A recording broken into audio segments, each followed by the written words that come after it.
Hello, this is Mr. Grider, and welcome to another episode of CoasterFaQs Reacts, a series where we look at upcoming roller coasters, rides, and attractions. Now, for this episode, we are looking at the new Camp Cedar coming to Kings Island. The Kings Island. This is something that I've actually been waiting for a long time. Well, for starters, I've actually stayed at their original campsite back to when I first went to Kings Island, which I think was 2006. I think 2005, maybe 2006. And so it was a pretty interesting experience. I remember seeing the full moon rise over the Sun Beast. It was pretty neat to see, and was a pretty interesting experience to stay at the campground. Now I'm wondering how my last experience is going to compare to the experience on the new campground. The new campground is going to be a 50-acre project, and it's going to cost the park $27 million, making it the third most expensive thing Kings Island has done. And that right behind Banshee, which was $28 million, and Orion, which was $34 million. And with that 27 million,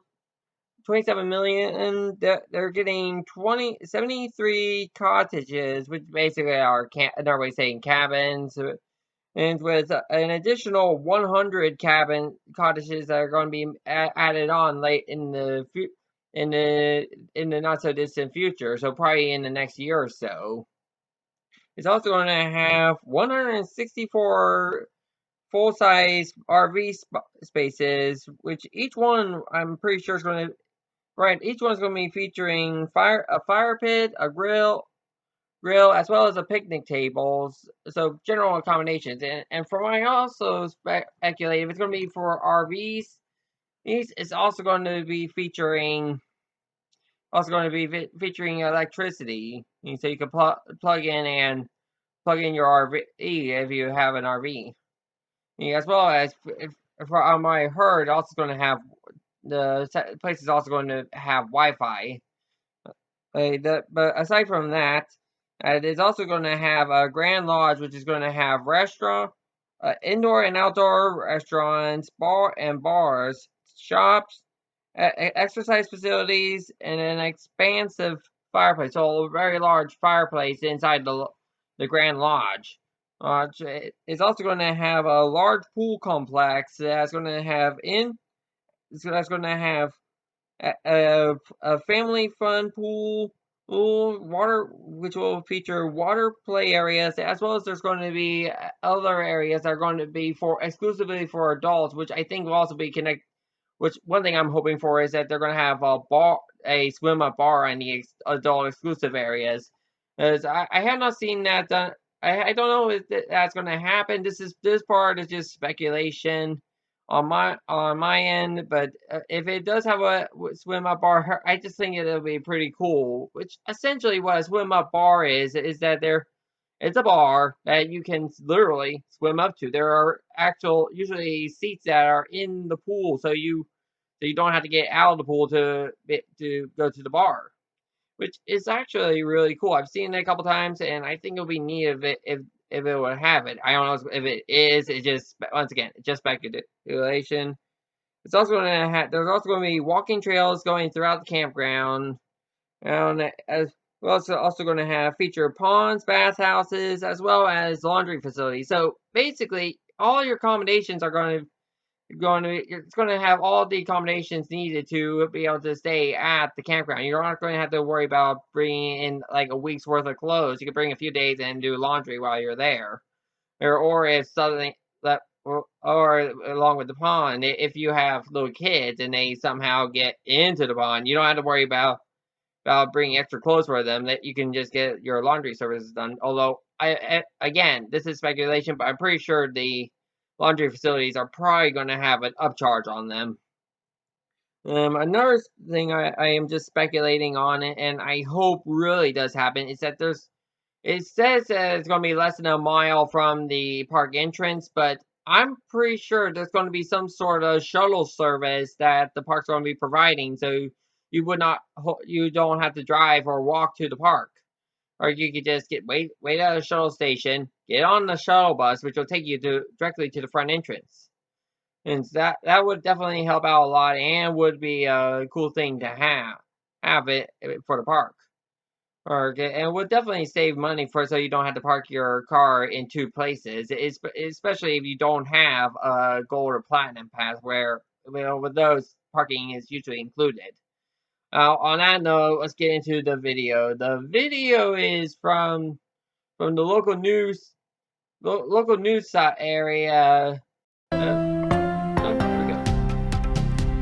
Well, there's some big news from Kings Island today. Have you heard about this? The theme park is actually teaming up with a private developer to create a $27 million campground.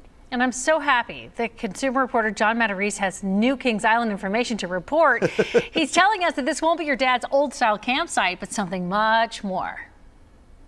It's the perfect project for these pandemic times. Kings Island this coming season will be getting a new campground. Not just any old campsite, but a luxury one. You're looking at the birth of Camp Cedar, a resort campground opening on the north side of Kings Island this spring. It's different. This is a upscale outdoor resort. Co-owner Dick Haglage of Terra Firma Associates is building 160 RV sites and 73 cabins like these. It will also have 2 pools and a great lodge. When you enter, you're going to see an expansive lobby with a beautiful fireplace and a full-service restaurant and bar. And these are not just the typical rustic cabins that you find in the woods. Rather, they look something more like what you find on HGTV's Tiny Houses program. Inside, in these Kings Island Supply photos, you'll find high ceilings, granite-like countertops, and full bathrooms. Phil Smith of the Warren County Convention and Visitors Bureau says the timing couldn't be better as camping has soared during the pandemic. So it's a perfect fit. It's coming at the right time, especially as you mentioned with COVID. And these cabins are going to be extraordinary. No pricing yet, but the Lighthouse Point campground at sister theme park Cedar Point starts at $60 a night for campsites, $200 to $400 for cabins. There will be no tent camping. But this is glamping, the hot luxury camping trend we found at Earthjoy Tree Adventures in Kentucky last summer. This is really nice. This is it's luxurious. And Kings Island's Chad Showalter says guests have been asking for this for years. It's been more than 15 years since Kings Island has been able to provide a camping experience for its guests. The campground does not yet have an opening date. That all depends on how cold and rainy this winter is, but they hope to start taking reservations in January. As always, don't waste your money. I'm John Matarese, WPCO 9 News. Okay.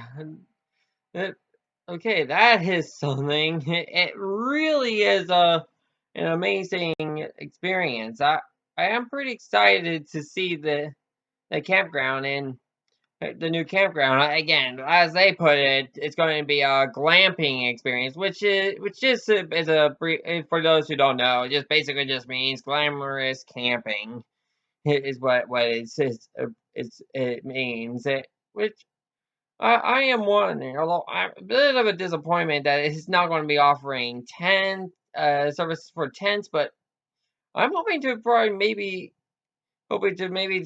get a chance to go there this summer, or maybe hopefully if they are doing coaster stock this year, unlike they did for last year, the year 2020 where it was canceled. Oh, that I hope that I get a chance to go. Maybe I might get a chance to go to it. And again, they did not feature do too much more except just give a better description on the cabins. The cabins are going to look really nice, and like they said, it does look like you see on I think it's the home HGTV channel show Tiny Homes. Once again, I think it's on HGTV.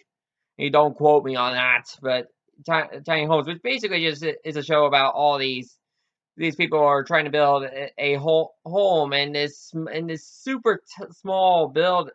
It basically is the size of a shed.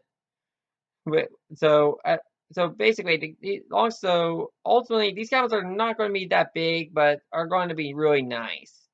Nice. As they showed on the detailing, it's going to have nice woodworking, granite countertops, as well as full kitchen, as well as a from what I could tell on the one that they were showing, queen size campground. I wonder, one thing I am wondering about the cabins is, are they going to vary in price? Because like they mentioned, the one at the sister park, the campground at the sister park, Cedar Point, the price starts at, I think it was $68 a night and goes up to $400 a night. I'm pretty sure that $400 is for the really nice cabins. I'm just wondering if there's going to be an intermediate cabin, so you don't have to spend $400 a night. So to make a more for a cheaper option for people who cannot afford a $400 a night cabin. And on that note, so it does look like it's going to be a more luxurious experience over the old campground where you could actually camp in tents. And but on that note, this is the Mystic Rider, and I'll see you next time.